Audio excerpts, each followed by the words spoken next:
Before I was a therapist, I was an ally. I was a continued passionate person for mental health and substance use.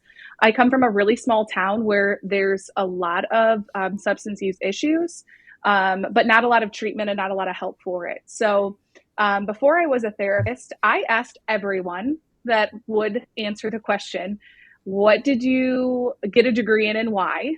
So at the time I was getting my undergraduate degree, I was working at a mental health agency for youth. And at the time I had a supervisor. I was working in a residential unit, so high acuity clients.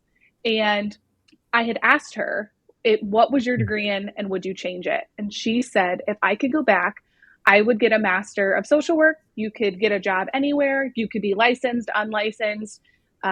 But she really tried to instill in the importance of that generalized education where you could choose what your passion points were and follow through with those. So I had heard about Ohio State doing a hybrid option and I applied. Their deadline was, I found out about the program, their deadline was 2 weeks later. And I said, why not?